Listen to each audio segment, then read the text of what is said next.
Muy buenas tardes, nuestro equipo conformado por Denise López Pérez, Karen Rosales, Brittany Toraya y Juan Pablo de la Vega. Vamos a estar presentando el reto de la erupción volcánica. Bueno, primero para comenzar, en general el reto consistió en calcular las trayectorias que podrían tener los proyectiles en cualquier volcán y como objetivo principal era poder tener una capacitación y entrenamiento de rescatistas en caso de alguna erupción volcánica. Como equipo nosotros escogimos lo que fue el volcán Popocatépetl. Previo a esto estuvimos haciendo una investigación sobre todas las características que tenía este volcán y bueno, alguna de ellas es que la altura es de 3020 metros sobre el nivel del mar, pero nosotros lo estuvimos calculando la distancia también que tiene sobre el pueblo, el diámetro del proyectil que es 0.4 metros y la velocidad del proyectil que son 400 kilómetros sobre hora, pero nosotros después de los cálculos ya los convertimos a metros sobre segundo. Y bueno, tenemos que tomar en cuenta los factores como la fricción del aire y el peso.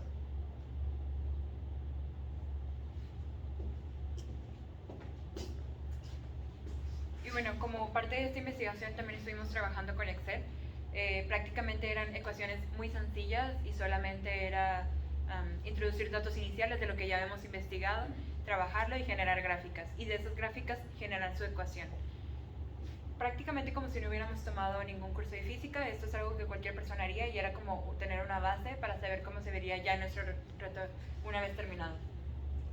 Con esto investigamos algunas cosas como la densidad, el área superficial, el rango de ángulos en los que los proyectiles suelen ser lanzados desde algún volcán promedio, la misma densidad de la roca, entre algunas otras características que podrían haber sido útiles. Con esto realizamos 3 casos. Entre cada uno de ellos lo único que variaba era el ángulo y la velocidad inicial con la que eran expulsados. Entonces generábamos una tabla de 20 datos aproximadamente y con esos mismos sus propias gráficas. Esta es la gráfica en la que únicamente está la trayectoria y en esta utilizamos una tendencia para poder demostrar cuál era su propia ecuación, que en este caso sería con un ángulo de 15 grados y una velocidad inicial de 300 metros sobre segundo. Para el segundo es con un ángulo de 20 y una velocidad inicial de 350. Aquí se puede notar que aparentemente el punto máximo en Y varía mucho. Entonces la concavidad es igual hacia abajo, pero el alcance varía mucho. Y con el caso 3 seguimos aumentando tanto el ángulo como la velocidad inicial de 25 a 400 y eso demuestra que una vez más entre nosotros vamos aumentando más tanto el ángulo como la velocidad inicial. Pareciera que se va pareciendo un poco más a una línea recta, por así decirlo, porque en nuestro rango de X únicamente tenemos de 0 a 4000 metros. Entonces, como la trayectoria va cambiando, el alcance no se alcanza a graficar para este mismo rango, pero necesitamos que todos se estuvieran trabajando sobre lo mismo para poder compararlos.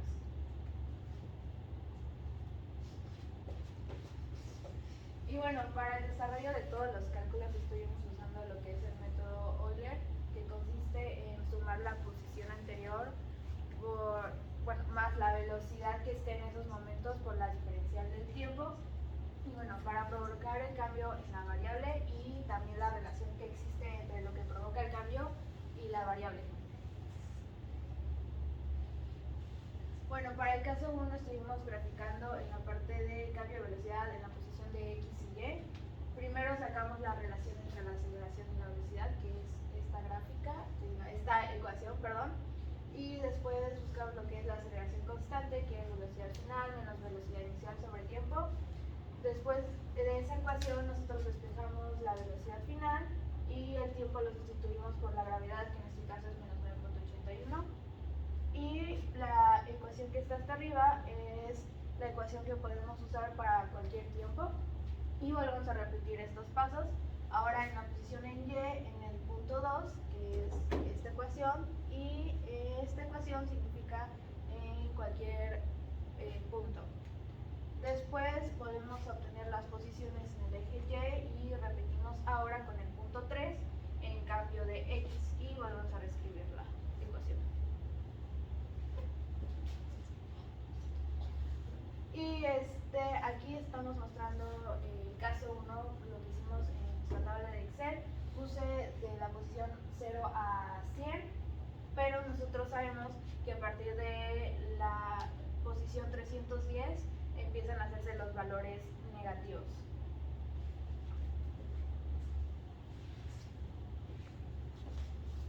Ahora, el caso anterior era el más sencillo porque no contemplábamos absolutamente nada más, pero para el caso 2 y 3 es necesario que tengamos una pequeña representación gráfica. En este sentido, trazamos una trayectoria prácticamente perfecta, aunque veremos que esto no va a ser así cuando explique la parte del código. Y tenemos el vector de velocidad, el vector de reflexión del aire, que es el mismo, pero en sentido opuesto, o sea, es diferente la dirección, y el de la ráfaga de viento, que es senoidal. Para el caso 2 únicamente va a ser el azul, que decidimos llamar FK1. Bien, antes de comenzar me gustaría dar este pequeño comentario de que en realidad la parte matemática o todo este desarrollo es relativamente sencillo, porque incluso la parte que se ha de integrar es muy sencilla, no se utilizan métodos que sean muy difíciles o complejos.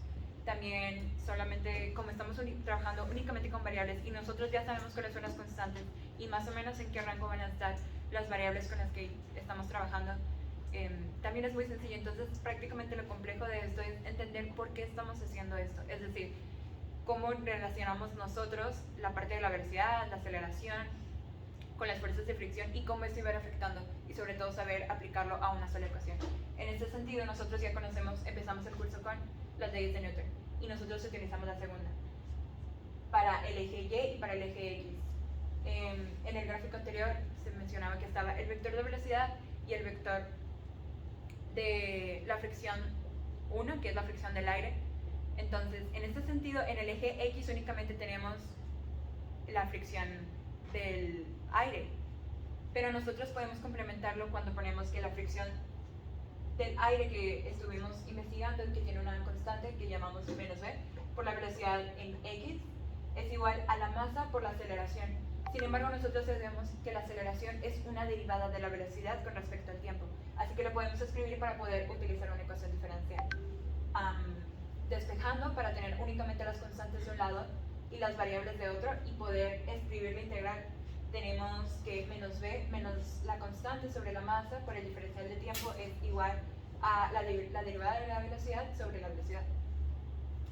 Y escribimos la integral. Ahora, ¿cuáles van a ser esos límites? Es sencillo. Tenemos que tomar de punto de partida donde queremos iniciar y donde se supone que vamos a terminar. Donde vamos a terminar es para cada punto que nosotros necesitamos graficar. En este caso no tenemos uno solo, sino tenemos muchos, así que por eso es justamente una variable. Y el inicio es desde un tiempo cero hasta cualquier tiempo hasta que choque, y igual con la velocidad inicial que nosotros sabemos y la final.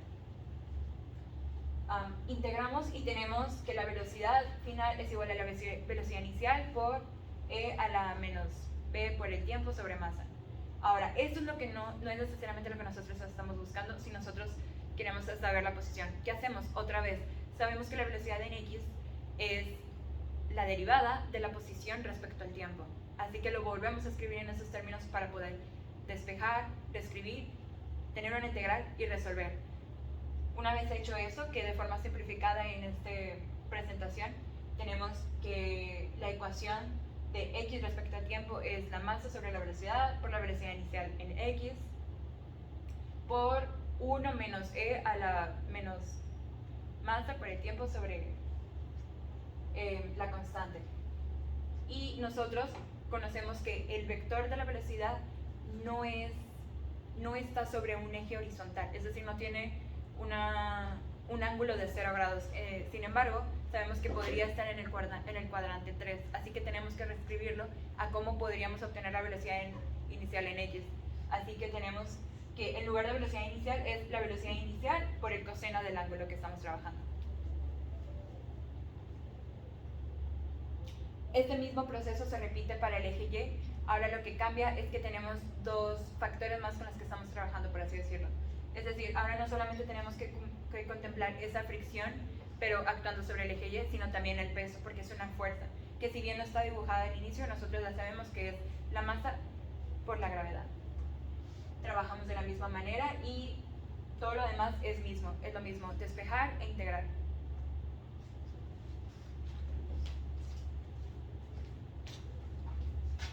Y bueno, para el caso 3, debido a que la ráfaga del viento solamente ocurre en el eje X, utilizamos la segunda ley de Newton, y ya que las dos condiciones, que es la fricción del aire y la ráfaga del viento, son a la misma dirección en una manera negativa, se escribe la función así, y simplemente derivamos de una manera posición respecto al tiempo, y ya solamente queda multiplicar el mismo factor para poder sacar el factor común y obtener la integral, y ya solamente resolvemos y simplificamos y obtenemos la ecuación de la velocidad. Y aquí solamente ocupamos esta ecuación, ya que anteriormente, utilizando el método de Euler, pues se obtuvo la posición de la trayectoria del proyectil. Entonces ya con estos datos se puede graficar en MATLAB. Ok, ahora empezando con el código, aquí tenemos los dos iniciales con los cuales empezamos a trabajar. Primero que nada, la altura en h es en metros. Ahora, cabe clarificar que esta altura no representa la altura del nivel del mar, representa la altura con respecto al relieve alrededor de las poblaciones más cercanas, que es aproximadamente 3.020 metros. Después, el diámetro de los proyectiles ya los dijimos en uno de los slides pasados. El ángulo elegido para las simulaciones es de pi sobre 4 radianes. Esto se debe a que queremos simular el peor caso, la peor situación, aunque sea muy improbable, de que un balístico llegue a la mayor distancia posible. Entonces, en ese caso, pues tenemos que checar que si hay algún tipo de riesgo o no. La velocidad inicial fue convertida a metros por segundo de un original de 400 km por hora a 111.11 metros por segundo. Luego sus componentes en X y Y fueron calculadas aquí. Luego la constante beta es para calcular la constante B. Encontramos una ecuación para la constante B de la fricción del aire, la cual es beta, que es una constante diferente que es conseguida usando valores como la densidad del aire, la fibra del objeto, etc. Y pues el diámetro es por el diámetro, que es el diámetro del proyectil. Y con eso conseguimos B. Ahora, tenemos tres Bs diferentes, una para tres diferentes situaciones en el caso 2. Una menor, en el cual reducimos el radio del proyectil a .002, y otra en la que simplemente lo maximizamos a 0.5 a ver qué pasa. Y luego tenemos gravedad igual a 9.01 y la masa del proyectil, del balístico, es de 88 kilogramos. Ahora, empecé con el código. Tres casos fueron encargados, como ya vimos. Uno sin fricción, uno con fricción y uno con una ráfaga senoidal de aire. Ahorita regresaré a ese último, pero para poder calcular los vectores, porque en MATLAB, para graficar algo necesitas vectores. No puedes solamente tener dos funciones, una función, y graficarla. Necesitas un vector en X y un vector en Y. Ahora, primero vamos a ingresar la ecuación de la velocidad que conseguimos de los cálculos pasados en MATLAB.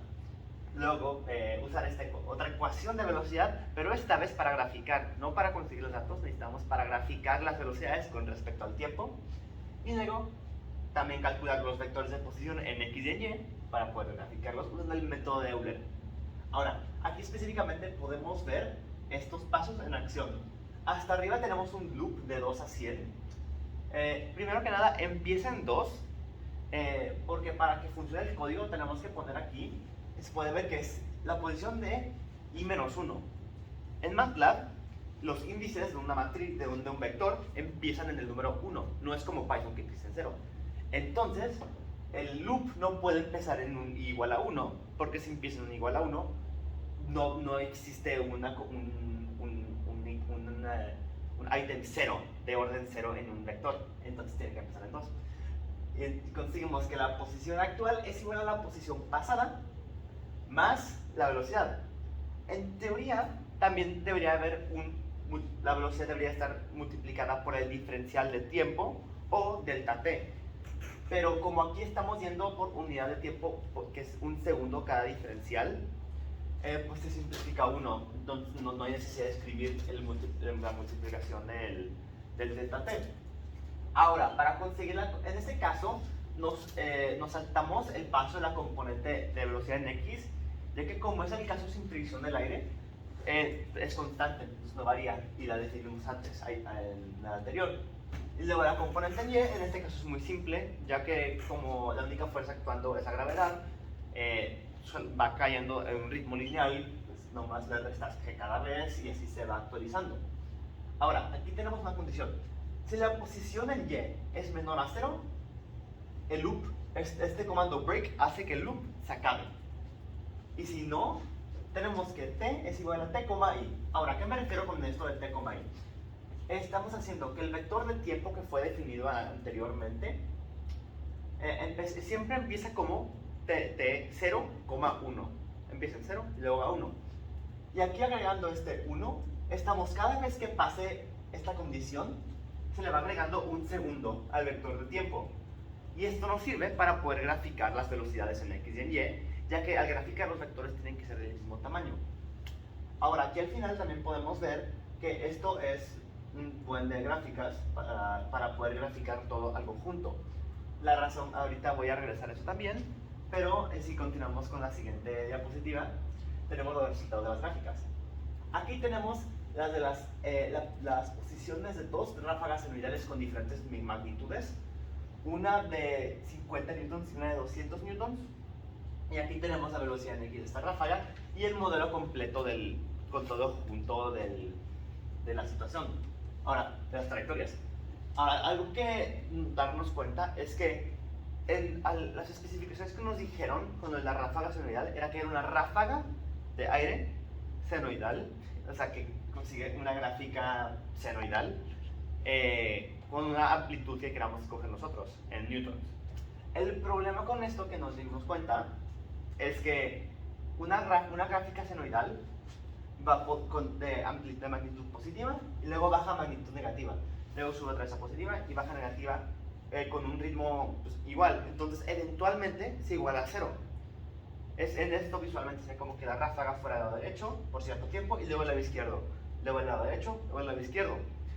Y esto haría que la trayectoria de una ráfaga senoidal sea exactamente lo mismo que la de la fricción del aire, que el caso 2, ya que pues, las fuerzas se cancelan en la mitad cero, con una pequeña diferencia en donde aterriza, pero muy pequeña. La trayectoria sería prácticamente lo mismo, excepto con unas ondulaciones así.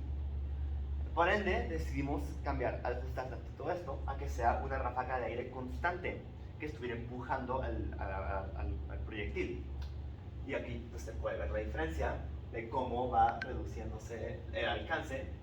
Aquí con 50 newtons llega a casi 2500 metros de distancia y con una ráfaga de 200 newtons no llega ni a 1400. Adicionalmente, aquí podemos ver la velocidad en x cómo va reduciendo constantemente, con un ritmo que parece constante, pero no lo es, porque en principio hay una curvita. Va reduciendo con respecto pues con el tiempo. Y así también va a ser para las otras gráficas en y en x que están adjuntadas en el reporte. Desafortunadamente, como nos pidieron 18 gráficas para este proyecto, no tuvimos el espacio en el tiempo para poder poner las 18 gráficas más el modelo completo que modelamos, pero aquí nomás queremos ver lo general de las gráficas. Aquí también podemos ver pues, el modelo completo. Modelamos el volcán usando ecuaciones multivariables con la función surf de MATLAB, en este caso la de un cono, que es z cuadrada igual a x cuadrada más y cuadrada, si no mal recuerdo. Y aquí podemos ver las trayectorias de las gráficas. Algo que darnos cuenta es que pues, la de sin fricción es la que tiene más alcance, la cual tiene más sentido. Las de la ráfaga de viento tienen menor alcance, lo cual también tiene mucho sentido. Pero algo que se ve medio curioso es que todos los casos, todas las trayectorias del caso 2 se ven, no aparecen. Ahora, si hacemos un zoom, vemos que sí. Aquí está la de maximizando la constante y aquí está la normal. Pero aún así nos dimos cuenta con esto que incluso ajustando la constante B con una magnitud muy grande, la ajustamos aproximadamente por 3 órdenes de magnitud. Aún así, las gráficas, la constante no tiene gran efecto en el sistema. Esto, después de analizarlo un poco más analíticamente, nos dimos cuenta que se debe a que la masa del proyectil es muy pesada en comparación a la masa del aire. Entonces, aunque haya un aire muy fuerte, como aunque haya mucha fricción del aire, como la piedra es muy pesada, no va a tener un gran efecto esa fricción en el objeto. Si hay un efecto, como se puede ver, no es tan grande para que tenga una diferencia muy significativa. Y aquí, como podemos ver, para poder graficar ese modelo tridimensional de las cosas, tuvimos que guardar cada dato de la trayectoria en una variable diferente. Entonces no pudimos reutilizar variables en el sistema demasiado. Por eso tenemos este rollo de tablas, este rollo de vectores, que pues, es muy difícil no tener tantos vectores en una cosa como esto. Aquí hay un ejemplo de nuestros vectores, que es el vector x en el caso 2, con la constante b maximizada, aumentada a 0.5. Vemos cómo empieza en 78 aproximadamente. Luego con el tiempo va bajando cada vez más hasta llegar después de 12 a 50. Si nos podríamos regresar tantito al slide anterior, en el proceso de graficación fuera de la función surf estuvo medio curioso, ya que en la anterior pasada vimos un código de graficación. Porque para graficar en 3D, gráficas de 2 dimensiones, necesitamos la función plot3 en vez de la función plot normal utilizada para las 2D. En este caso, el problema es que si lo graficamos normal como XY, va a parecer que está en el piso, porque en funciones tridimensionales el plano XY es el piso, el Y no es la altura es Z. Entonces necesitamos un vector extra para que el piso, para que la trayectoria sea como se ve, para que el eje Z sea el eje Y de estas. En ese caso lo que hicimos fue multiplicar el vector X, que sería pues el de la distancia en X, por 0, y crear un vector nuevo, que es simplemente un vector vacío con puros ceros, pero con la longitud de X, con la cantidad de ceros que tenga X.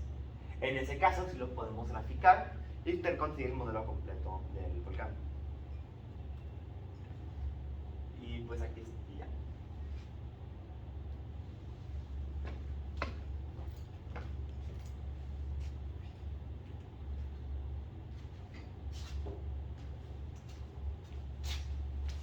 Pues utilizando conceptos matemáticos, físicos y de programación pudimos simular de una buena manera la trayectoria de estos proyectiles y concluimos que las poblaciones que se encuentran cerca, pues la verdad es que no están en riesgo, ya que el pueblo más cercano está hasta 12 kilómetros del volcán Popocatépetl.